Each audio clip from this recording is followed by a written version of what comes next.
तुम्हें ऐसा लगता होगा कि तुम बायो में पढ़ते बहुत हो लेकिन तुम्हारे नंबर नहीं बढ़ रहे हैं, मतलब सिली मिस्टेक्स बहुत हो रही हैं। क्या बायो के लिए एनसीईआरटी इनफ है? क्या बैच के लंबे लेक्चर से स्किप करके वन शॉट पे शिफ्ट हो सकते हैं?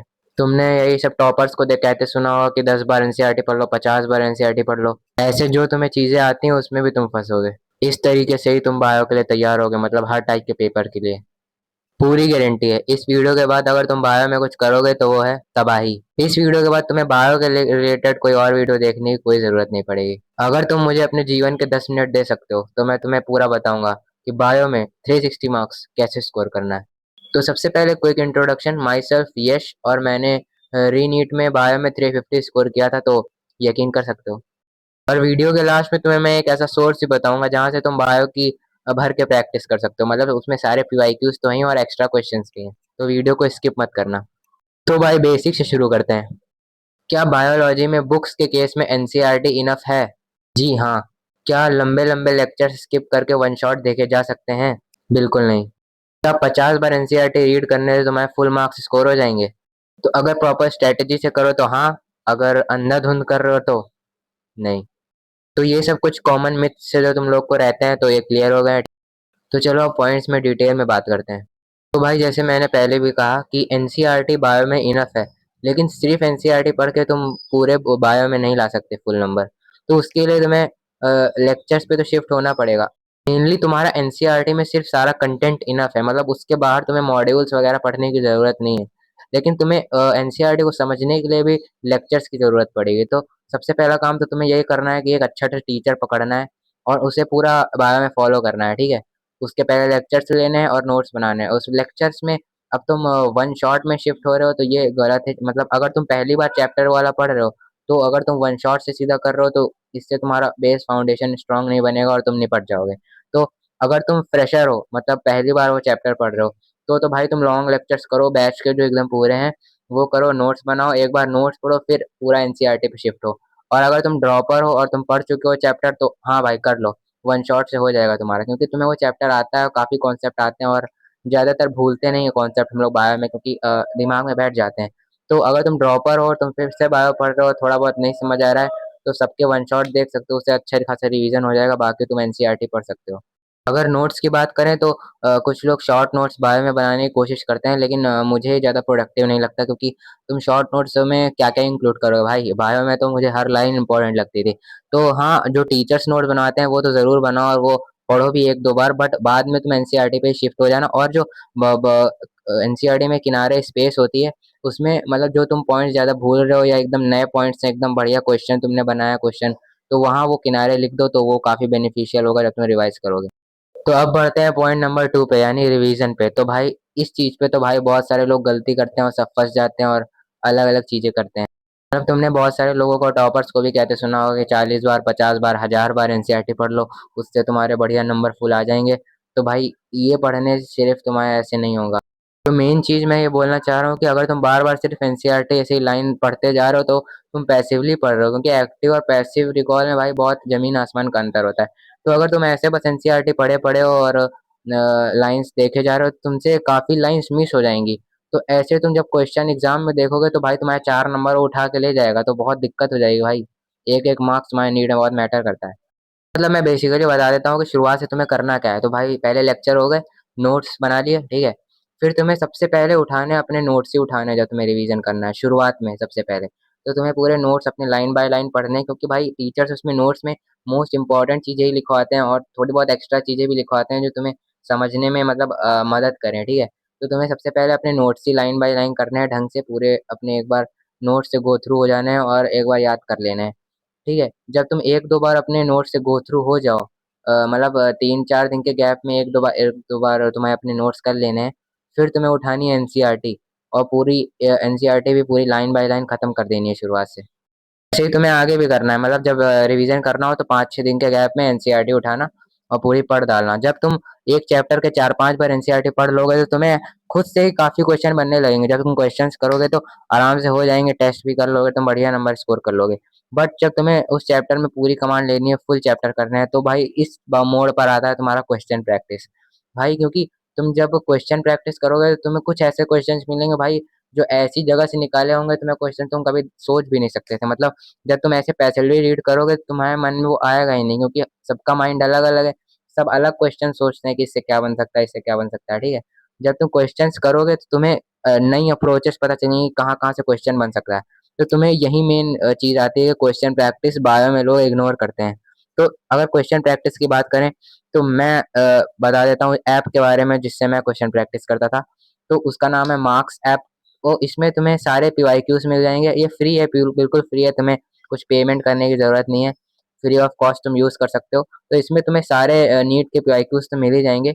इसमें जो मैंने हैक ढूंढा था तुम्हारा, कि इसमें जो नीट अभ्यास एक एनटीए शायद क्वेश्चन बैंक रिलीज करता है, तो उसके भी क्वेश्चन सारे दिए हुए हैं, तो बायो के तुम उससे कर सकते हो। तुम्हें कुछ क्वेश्चन उसमें आउट ऑफ एनसीईआरटी मिलेंगे, बट कर लो भाई उससे भी, क्योंकि रिपीट हो सकते हैं क्वेश्चन। और इसमें तो मुझे एक और अच्छी बात पता चली थी कि जो नीट 2026 में एक क्वेश्चन आया था जिसमें फॉर्मूला पूछा था, शायद सोलेनेसी का फॉर्मूला पूछा था। तो उसके एनटीए अभ्यास में मॉर्फोलॉजी वाले चैप्टर में भाई एग्जैक्ट क्वेश्चन था वो। मेरा वो गलत हो गया था उस एग्जाम में, लेकिन मैंने जब ये फिर से यहाँ आके लगा रहा था तो भाई देखा भाई इसी में सेम क्वेश्चन था भाई। तो मजा आ गई थी देख के। तो भाई मेन चीज यही फंसती है ना, कि बाकी सब अगर तुम यूट्यूब पे देखोगे कैसे रिवीजन करें, सब ये कहते हैं एक्टिव रिकॉल करो, कि पेज पर ऐसे बंद करो और खुद से सोचो, और पन्ने में एक सादा पन्ना लो, उसमें लिख डालो जो भी तुम्हें समझ में आ रहा हो भाई। बट लेकिन करने जाओगे तुम बोर हो जाओगे काफी, और मतलब तुम्हें काफी आउटपुट मुझे तुम्हें नहीं समझ में आएगा।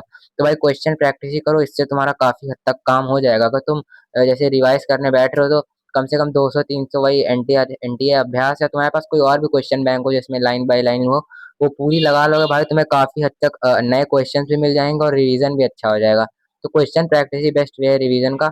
और अगर तुम बायो में अगर ज्यादा क्वेश्चन प्रैक्टिस नहीं करना चाहो लास्ट में, तो मत करना, क्योंकि तुम लास्ट में 12 जैसे लास्ट में तो काफी टेस्ट देते हो एग्जाम के कुछ दिन पहले, तो टेस्ट में 180 बायो के क्वेश्चन होते हैं, तो भाई रोज भी दे रहे हो तो बहुत बायो के क्वेश्चन कवर हो जाएंगे।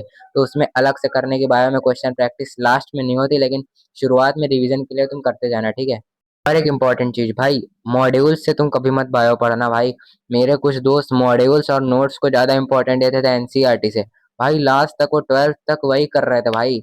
उन्होंने एकदम ब्लंडर मचा रखा था बायो में। तो ये तुम्हें ये नहीं करना कि मॉड्यूल्स के क्वेश्चन प्रैक्टिस कर रहे हो और मॉड्यूल्स पढ़ रहे हो बायो के लिए, भाई ये तो बिल्कुल मत करना। मॉड्यूल्स बायो में कोई काम नहीं आएंगे भाई, बस इतना कर लोगे जितना मैंने अभी बताया इनफ है। तो चलो भाई अब थोड़ा मॉक टेस्ट के बारे में अब बात कर लेते हैं कि अटेम्प्ट कैसे करें बायो को। तो अगर टाइमिंग की बात करें कितना टाइम लगना चाहिए बायो को करने में, तो ये तो काफ़ी रिलेटिव है, क्योंकि अगर जैसे नीट 2026 जैसे पिछला वाला आया था, नीट 2026 उसमें तो 25-30 मिनट में आराम से हो जाएगी बायो। लेकिन अगर 2025 में जैसे बायो आई थी, तो उसमें तुम्हें 45-50 मिनट्स आराम से लग जाएंगे। तो ये काफ़ी रिलेटिव है, तो ये उसी टाइम पे तुम्हें समझना होगा कितना टाइम लग रहा है। अगर बहुत अच्छा लंबा पेपर है तो मैक्स टू मैक्स तुम्हें उसे 45 to 50 मिनट्स में कवर करना होगा। इससे ज़्यादा लग रहा है तो भाई थोड़ा स्पीड एक्यूरेसी और स्पीड पे अपने काम करो, क्योंकि अगर तुम 50 मिनट के पेपर को 30 मिनट में करने की कोशिश करोगे तो भाई तुम्हारी काफ़ी मिस्टेक्स होंगी और फिर तुम निपट जाओगे, मतलब ज़्यादा नंबर तुम्हारे कम हो जाएंगे। बायो को मेनली मैं अगर अपनी स्ट्रेटेजी की बात करूँ तो मैं 2 राउंड में करता था। मतलब तुम सबसे पहले एक पहला राउंड तुम 25-30 मिनट में खत्म कर देना, चाहे जितना लंबा पेपर हो।